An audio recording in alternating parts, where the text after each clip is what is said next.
ہمارے عمران خان علاوہ تحریک عدم اعتماد پیش بتا یہ بات ایک سیاسی بحران ودی بتا ایک داو پیچ ایک طریقہ کار استعمال ہوگے قانون کسی چیپے میں استعمال کا کسی چیپے میں استعمال کا آئیے پد ہمارے فورن فنڈنگ ہے شہباز گلے انو کی جو تازہ واقع ہے شہباز گلے گرفتاری دا جیسے مدام قانونی پیچ جو داو پیش آ بے گیا میں گمے ادرگتا اسٹوڈیو اسد شہزاد ملک ایڈوکیٹ صاحب ہمراہ داری کریں گے کیا اسلام آباد ہائی کورٹ سینئر وکیل ہیں آئیے گمہ کمو گپتران کنی اور معلوم کنی کہ شہباز گلے جو ایسی مقدمات آئیے علاقہ آئیے بیان اور یہ دیکھے سیاسی راشنانی ہے سیاسی لیڈرانی بیان ہے تو کا چی فرق ہے یا آئیے چیا اے پہ میں ریمانڈ زورک بے آیا یہ سیاسی انتقام ہے آئینہ السلام علیکم. وعلیکم السلام. ایڈوکیٹ صاحب یہ جو شہباز گل کا ایک سینیریو چل رہا ہے ایک ٹویٹر پہ بھی ٹرینڈ کر رہے ہیں تو ان کے بیان میں اور جو دیگر پارٹی لیڈرز ہیں جیسے کہ مولانا فضل الرحمان ہیں اور مریم نواز صاحبہ ہیں تو ان کے بیانات میں ایسا کیا فرق ہے کہ ان کو اس طرح کے قانونی جو ہے سامنا کرنا پڑ رہا ہے قانونی اس کے؟ بسم اللہ الرحمن الرحیم. یہ جو کیس شہباز گل صاحب کا چل رہا ہے اس میں دو پہلو ہیں. ایک تو یہ ہے کہ ان پہ ایلیگیشن یہ ہے کہ انہوں نے ملک کے خلاف بات کی اسٹیٹ کے خلاف اور اس میں ان کا ایک ٹیلی فون استعمال ہوا. ٹھیک ہے. اب وہ ٹیلی فون جو ہے وہ ان کے پاس نہیں ہے لیکن وہ ٹویٹس چل رہی ہیں ان کے ٹیلی فون سے اور ان کے چیزوں سے وہ آپریشنل ہے اور پولیس یہ چاہتی ہے. اب ریمانڈ لینے کی وجہ بھی یہ تھی کہ وہ چاہتی ہے کہ اس کیس کو آگے بڑھانے کے لیے ہمیں وہ فون درکار ہے. تو اس لیے انہوں نے کورٹ سے اس بات کے لیے اپیل کی کہ انہیں ریمانڈ دیا جائے. تو لوور کورٹ نے ان کا ریمانڈ پہلے مسترد کر دیا اور ہائر فورم پہ انہوں نے وہ ریمانڈ دوبارہ لیا تاکہ وہ ریکوری کر سکیں تاکہ یہ میٹر کے لیے جسٹس کے فیئر پلے کے لیے پتہ چل سکے کہ آیا کہ وہ اس میں انوالو ہیں یا نہیں ہیں. جی.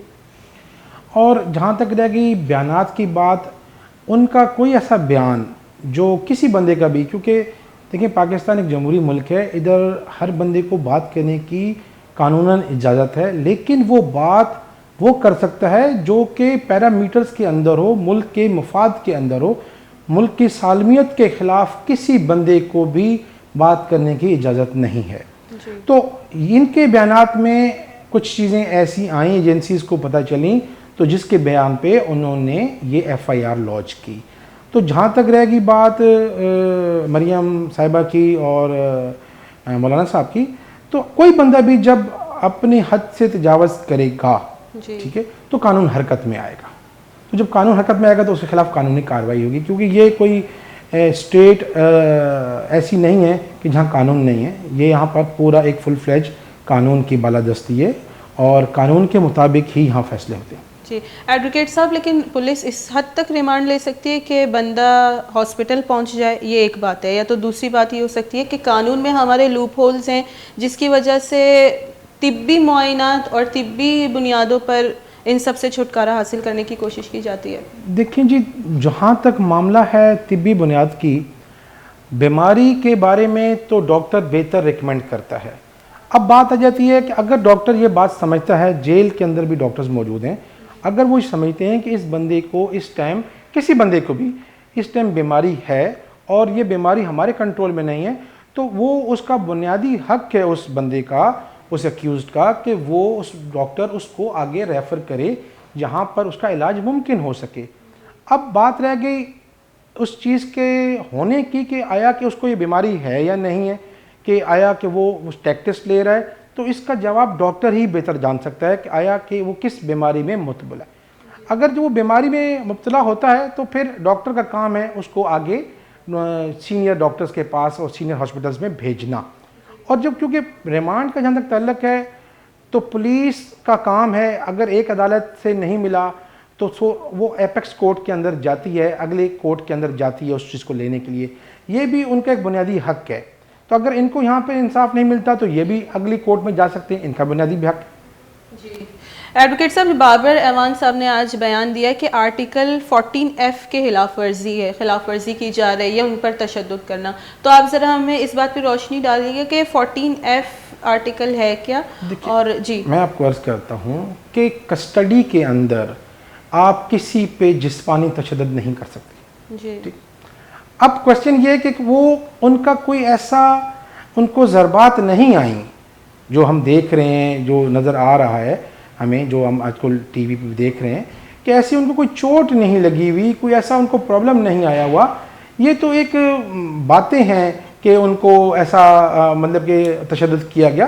تشدد از خود کوئی ایسے بیان نہیں ہے تشدد کے جسم کے اوپر، کوئی چیز ایسی واقعات نہیں ہے جس کو ہم تشدد کی کیٹیگری میں لے کے آئیں، کیونکہ تشدد از خود بولتا ہے تو ڈاکٹر اس پہ لکھتا کہ جو جہاں پر معائنہ کرنے جا رہے ہیں وہاں بھی ڈاکٹرز کی ٹیم ہوتی ہے، وہ معائنہ کرتے ہیں کہ آیا کہ اس پہ تشدد ہوا یا نہیں ہوا، تو ڈاکٹرز کی رپورٹ دیتے ہیں. تو ایسی رپورٹ ابھی تک کوئی سامنے آئی نہیں ڈاکٹرز کی طرف سے جہاں سے. پی ٹی آئی کے جو رہنما ہیں ان کا کہنا ہے کہ ان پہ تشدد ہو رہا ہے تاکہ وہ بیان دیں عمران خان کے خلاف. تو اس طرح سے ایک بندہ بیان دے دوسرے کے خلاف، اس پہ دیکھیں جی، بیانات کا جہاں تک تعلق ہے، کسی کو بیان دینے سے کوئی بندہ انوالو نہیں ہوتا. جی اگر میں آپ کے خلاف بیان دے دوں تو کہ آپ میرے ساتھ اس جرم میں ملوث ہیں، تو کیا آپ ملوث ہو جائیں گے؟ نہیں. اس کے لیے آپ کو پورا ایک سسٹم کے ساتھ آنا پڑتا ہے، اس کو ثابت کرنا پڑتا ہے. اور ایکیوزڈ کا بیان تو ویلیو ہی نہیں رکھتا. اگر ایک جرم ہے اور میں نے جرم کیا ہے اور میں بیان دے رہا ہوں تو کورٹ کی نظر میں اس ایکیوزڈ کا کوئی بیان زیادہ ویلیو رکھتا نہیں ہے، کیونکہ وہ آلریڈی ہوستا غلط بیانی کر رہا ہوں. تو بیانات کے اوپر آپ کسی کو نہیں لے جاتے، اس کے لیے انویسٹیگیشن ٹرائل ہے. انویسٹیگیشن میں پھر آ جاتی ہے باتیں کہ ہمیں پتہ چلتا ہے کہ بھائی اس میں انویسٹیگیشن کیسے ہوئی، اس میں کون کون سے ثبوت شامل ہوئے. اس کے بعد پھر ہم آگے جا کے اس کو اگلے سٹیپ پہ لے کے جاتے ہیں. کسی کے بولنے سے، کسی کو انوالو کرنے سے انوالو ہوتا نہیں ہے. قانون میں اس قسم کی ہیئر سے کوئی بات موجود نہیں ہے. ہم کسی کو سنی سنائی بات کے اوپر انوالو نہیں کر سکتے. قانون اس بات کو ہم ایک اور پی ٹی آئی کی جانب سے، عمران خان کی جانب سے ایک اور بیانیہ کہہ سکتے ہیں، جیسے کہ ایک امریکہ اسکینڈل کا بیانیہ تھا، فورن فنڈنگ. آپ ٹھیک کہتی ہیں. اصل بیان دینا تو ہر بندے کا، میں نے آپ کو پہلے بھی عرض کی کہ جمہوری حق ہے، کوئی بھی بندہ بیان دے سکتا ہے.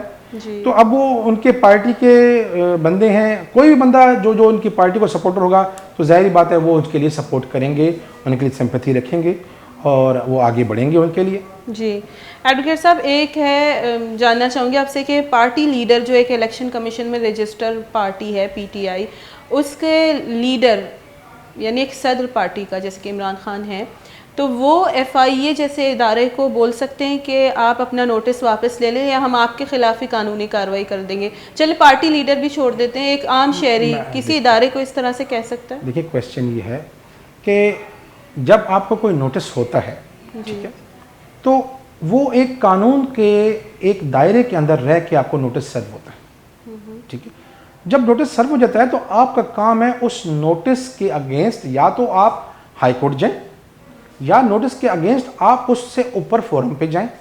جب آپ گھر سے بیٹھ کے کوئی بیان جاری نہیں کر سکتے، کوئی بندہ بھی، مطلب کہ آپ کو اگر کوئی نوٹس آ گیا ہے کورٹ کا تو آپ کورٹ کے پاس جائیں گے نا. آپ کو کسی بندے نے رپورٹنگ کے لیے بلایا ہے، نوٹس سمن کیا ہے، تو آپ کا کام ہے اس فورم پہ جانا. یہ ہر شہری کا جانا چاہیے اس کو، تاکہ وہ اپنا موقف بیان کر سکے. ایسا گھر بیٹھ کے تو کوئی بندہ نہیں بول دے کہ بھئی میرے خلاف آپ نے کوئی جو کارروائی کی ہے آپ ہٹا لیں، نہیں تو میں یہ کر دوں گا، میں وہ کر دوں گا. اس کے لیے آپ پراپر لا کا فورم اڈاپٹ کریں. اگر آپ کو مسئلہ ہے ہائی کورٹ جائیں، آپ کو مسئلہ ہے آپ ڈی جی ایف آئی اے کے پاس جائیں، آپ کو مسئلہ ہے جس ادارے نے آپ کو کوئی بھی جو سمن بھیجا آپ اس کے ہیڈ تک جائیں، آپ ان سے بات کریں، اپنا موقف پیش کریں، اس سمن کو فیس کریں، تو بات ختم ہو جائے گی. لیکن ان کا کہنا ہے کہ یہ جو الیکشن کمیشن کی جانب سے فیصلہ آیا ہے ممنوعہ فنڈنگ کا، وہ رپورٹ ہے، وہ میرے خلاف چارج شیٹ نہیں ہے، وہ میرے خلاف سزا نہیں ہے، یہ ایک رپورٹ انہوں نے پیش کی ہے. تو اس کے بنیاد پر آپ مجھے کیسے بلا سکتے ہیں؟ دیکھیے کویسچن یہ ہے کہ جب ایک فیصلہ آ جائے، جی ٹھیک ہے، تو آپ نے فیصلے کو دیکھنا ہوتا ہے.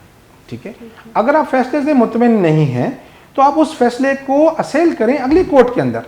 آپ فورمز موجود ہیں نا، آپ ہائی کورٹ میں جائیں، آپ سپریم کورٹ میں جائیں، تو آپ اس کو وہاں پر جا کے ثابت کریں کہ یہ آپ نہیں بلا سکتے مجھے.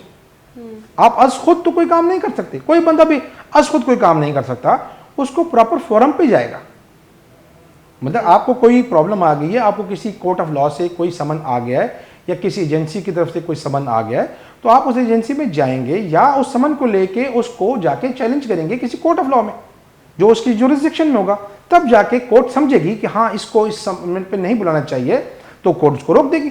جی ایڈوکیٹ صاحب یہ فائنل آپ سے ایک سوال پوچھنا چاہوں گی کہ الیکشن کمیشن جو کمیشن ہے اس کے فیصلے میں یہ آیا ہے کہ فوراً فنڈنگ ہوئی ہے, ممنوعہ فنڈنگ ہوئی ہے, تو انہوں نے فیصلہ دے دیا, تو سزا اب تک کیوں نہیں آئی ہے؟ دیکھیے اس پہ سزا نہیں آ سکتی, یہ کوئی کرمنل پروسیڈنگ نہیں تھی. اس میں زیادہ سے زیادہ آپ کے جو پیسے ہیں وہ سیز ہو سکتے ہیں, کیونکہ یہ انلیگل جو منی ہے جو انہوں نے کہا کہ جس کو آپ نے ڈسکلوز نہیں کیا, ٹھیک ہے, آپ نے اس ایسٹ کے بارے میں ہمیں بتایا نہیں, اس پیسوں کے بارے میں, اس اکاؤنٹس کے بارے میں نہیں بتایا, تو وہ ڈکلیئر نہیں کیا. یہ وہ معاملہ ہے. جب ڈکلیئر نہیں ہوا تو آپ کے پاس اختیار ہے, مطلب کہ آپ اس کو سیز کر سکیں, اور ان کے پاس اختیار ہے کہ یہ اگلے کورٹ میں جا کے آپ کی صفائی میں دے سکیں کہ بھئی یہ وجوہات تھی کہ میں اس وجہ سے اس کو فالو اپ نہیں کر سکا, یا مجھ سے رہ گئی, یا منی ٹریل نہیں دے سکا میں اس چیز کی, تو کورٹ سمجھے گی تو ریلیز کر دے گی. اس پہ کوئی سزا نہیں آ سکتی. آپ تو فورن فنڈنگ کے زمرے سے اس کو باہر کیوں نکال دیا؟ دیکھیے فورن فنڈنگ تو کہیں سے باہر سے ایڈ نہیں آئی نا, باہر سے کہیں سے پیسے نہیں آئے, یہ تو انٹرنل پیسے تھے جی, یہ تو لوکل لوگوں نے پیسے دیے ہوئے تھے. اگر فورن سے کہیں سے پیسے آتے پاکستان کے باہر سے تو وہ کیس میں ہوتے. تو ایسا کوئی شواہد ملے نہیں, اور کورٹ کو اور نہ ہی کمیشن کو کوئی ایسا شواہد ملے, تو انہوں نے اس کو انلیگل منی ٹریل میں ڈال دیا. بہت بہت شکریہ ایڈوکیٹ صاحب. میں گما گپوتران کنگا بتا یہ درو نقطۂ نظر مارا سمجھائیں تھا کہ چی سببی کے فوراً فنڈنگ ہے زمرہ درد کا ممنوع فنڈنگ ہے کا شہباز گلے اور یہ ریمانڈ بابتا یہ ہمارا سرپدی داد ادھر ضروری گونڈی بریک کی پدا ہم ساڑی